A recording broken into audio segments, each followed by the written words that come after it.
And when you pick them, you see there's the gold part, the brown part, there's some mixture in them.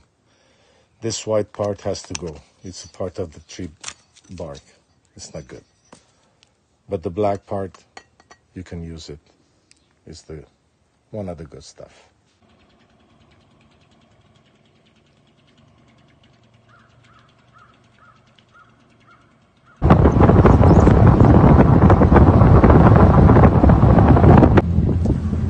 Trail from the back at the mountain that brings almost right after the top from the other side, and we were right there. In the future we're going to come to this part, and here, as you can see, between the pine trees, they are mostly birch trees.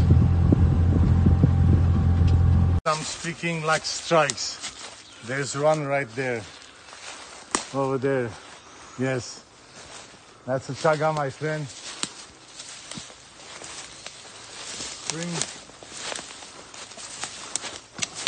Spring chaga hunting. Now we found one chaga, but this one is on a dead tree. I wouldn't really take it. You see all the branches, they don't have leaves on this one. So it looks pretty fresh, but usually dead ones are not recommended to pick.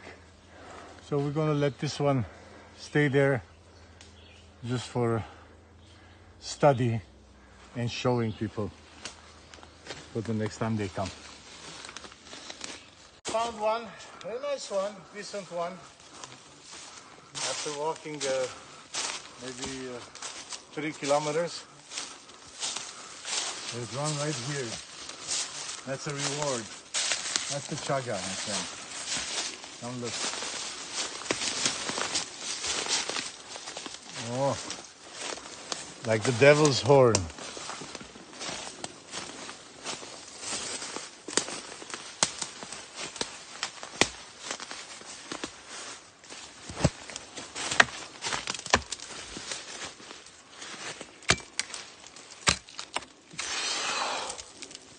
That's one.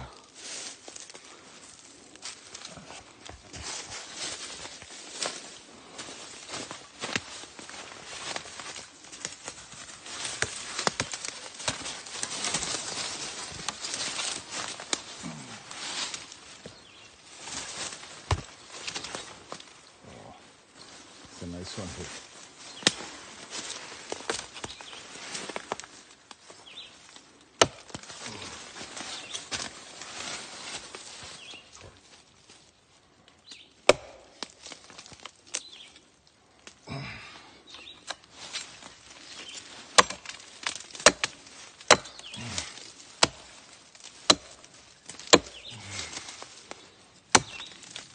No.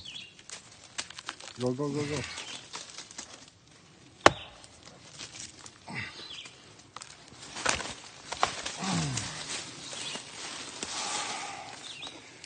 That's a good one.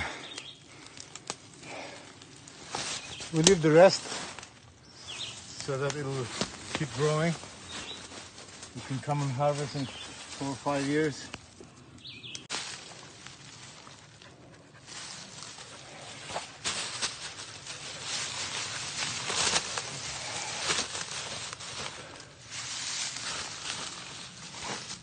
That's a start.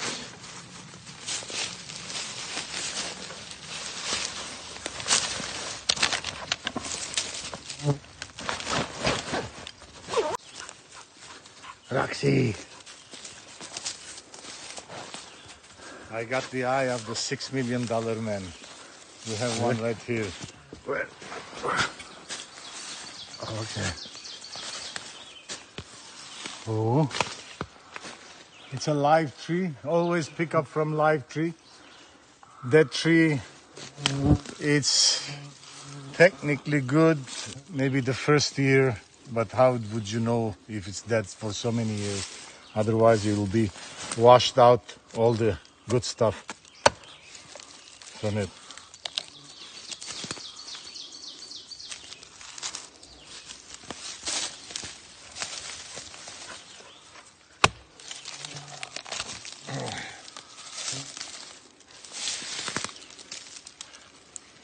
all this has to be cleaned. Some people buy it from stores that these are not clean. This all major parts has to be gone. They're not poisonous or anything, but why you want to drink a tree bark when you can drink a chaga? We clean them thoroughly at home. Take out any stuff that doesn't belong here, like spider webs and probably some little bugs, which is nice protein when you drink them, but better clean them nice. It's a good one. Good harvest today.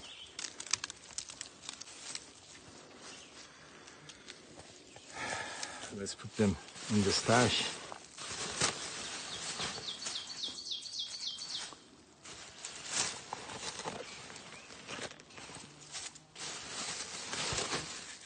Oh yeah.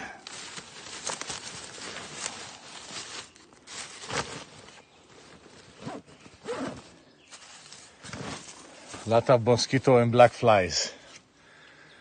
That's only one result.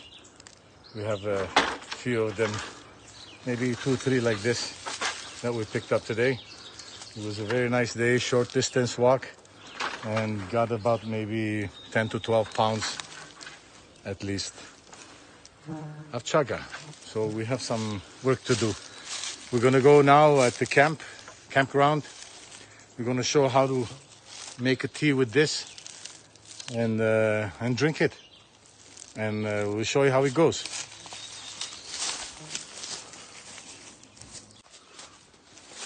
This is called in English horse hoof fungus. Porpoise.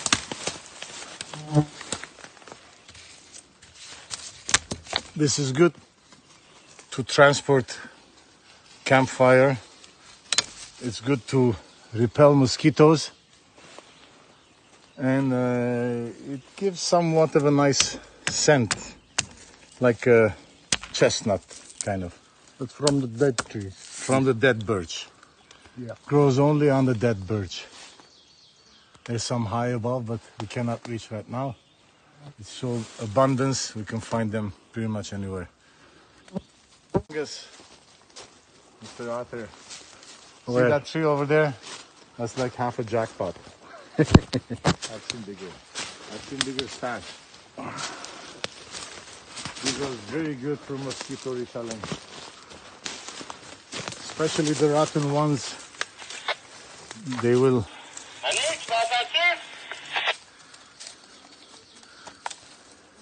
Oui, je suis à l'écoute. J'ai essayé de t'appeler avec l'autre radio, puis tu m'entendais pas? Non, l'autre petit est sur une autre poste, c'est pour ça. OK. Ben là, j'ai essayé de monter en haut, puis là, ben, t'as pas entendu le basic, non? Non, pas vraiment. On est en train de descendre anyways. On vire le bord, on descend. On est à peu près 1 kilomètre d'en haut. Ah ouais, à ce point-là. Maintenant, présentement, oui, mais où ce que j'ai besoin de l'échelle, c'est à peu près 100-150 mètres de le camion. Ah, OK, OK.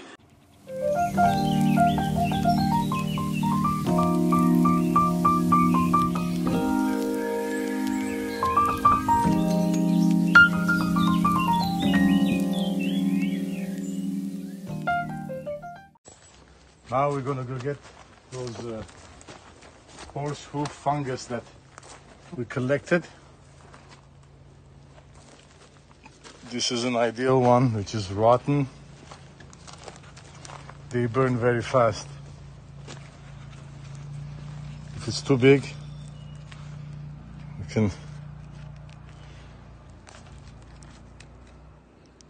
put one.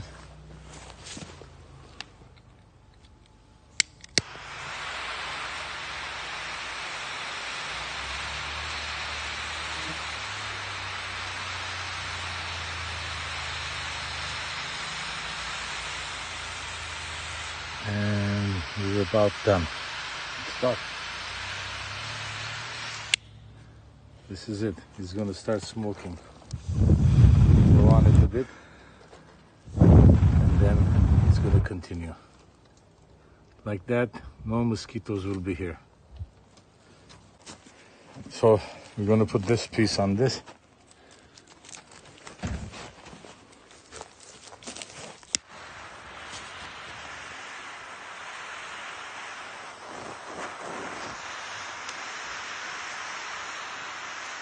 This one is a fast burner.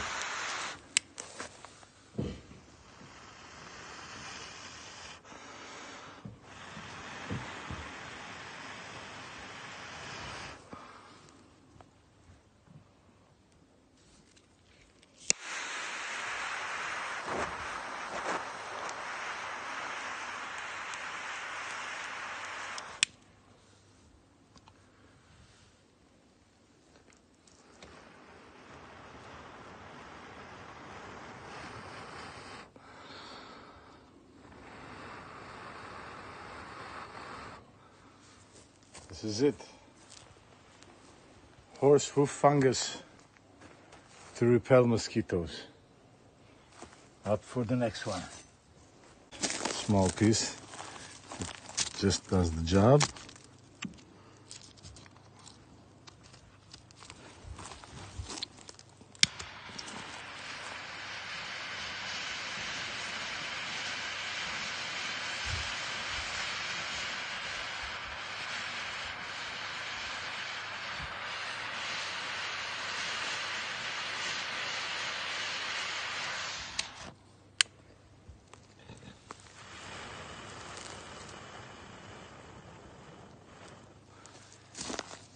It's done. That's the way to do it.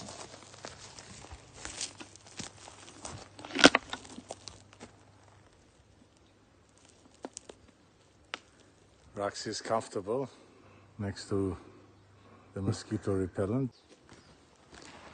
Luckily in our campground we have freebies. These are pines, little pines from the tree. I can always collect them to start the fire. They burn really good.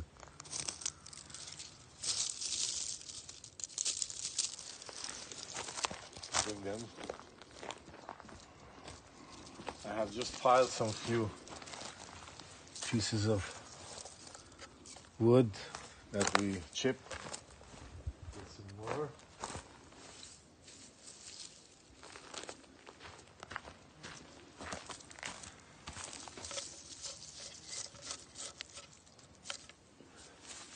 And then we have another gift here.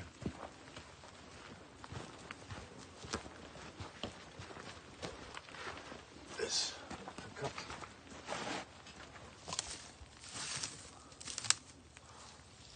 These moss-like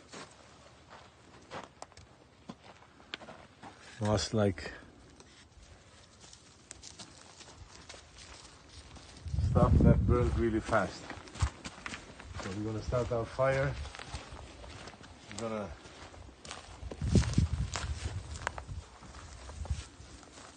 make some nice charcoal, and with that we're gonna make nice tea.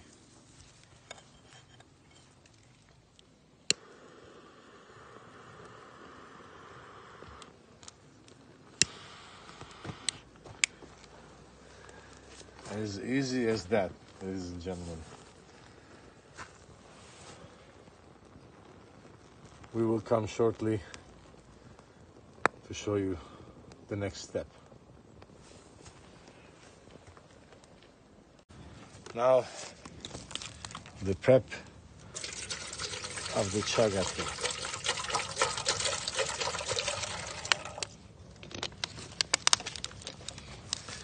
There are two ways that I like to prepare chaga. If I'm at the camp here, I'll pour some water in the kettle. I'll take a piece of chaga, and the finer you go, the more you can extract from it. You can shave them like this, while they're still fresh, it's easier to shave. It's softer. When it gets dry, it gets really hard as a rock. Or you can make little chunks. Oops, he fell out. Chunks like this, and drop them in the pot.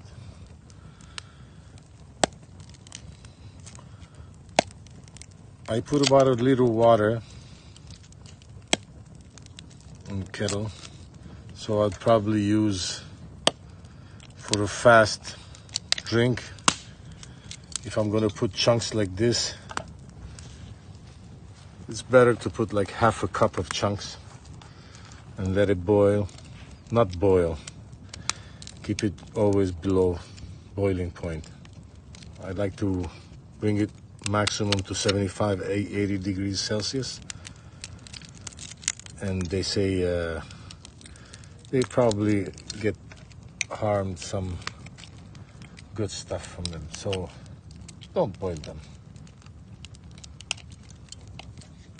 This black stuff you need in your tea.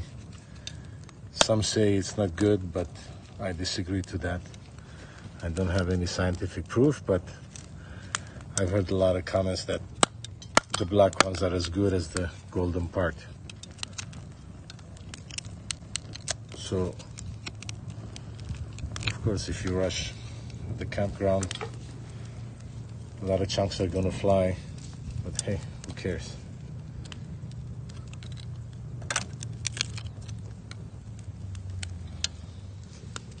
It's getting hot in here. So I will chunk away a few more pieces. That was a close one. Always be careful when what you're doing when you're dealing with knife, scissor, whatever.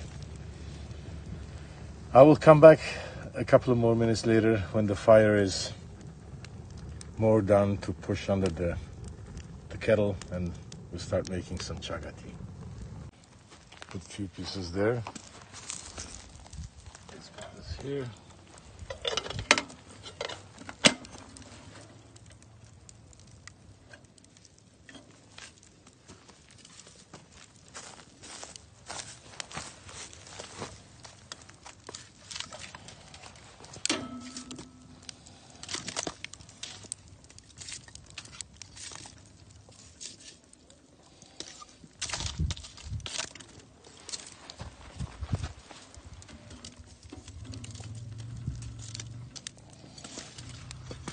So this is fast way.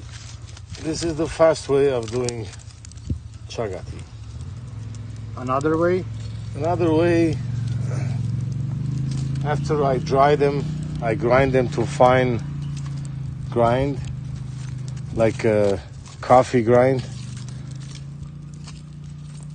And then I use 1 tablespoon full of chaga powder to 1 liter of water, and leave it in a thermos, fill it up, everything in the thermos, 80 degrees water, 75 degrees Celsius water, and leave it overnight.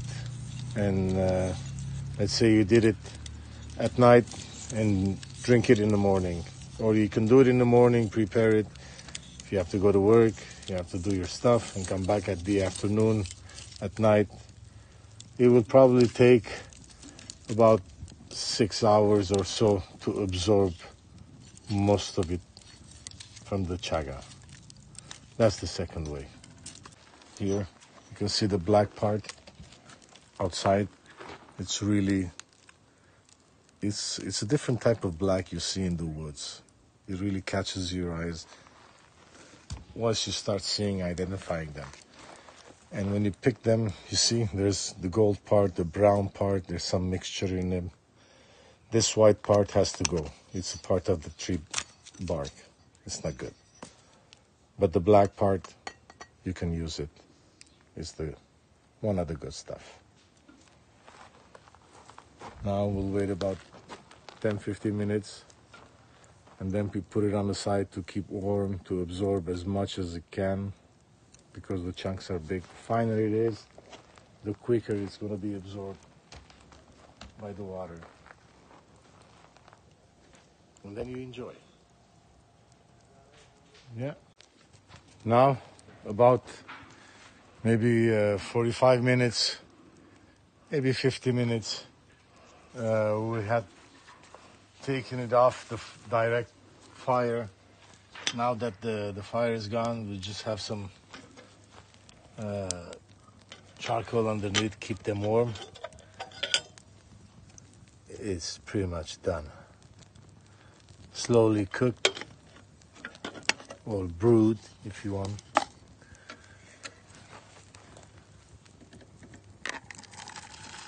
This looks a bit strong to me. Probably add some hot water on it.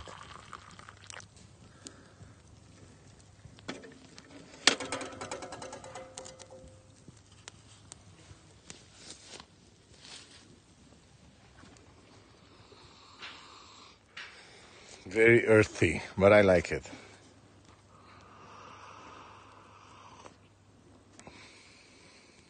It's a bit strong for me, but if you like strong, this is how you drink it.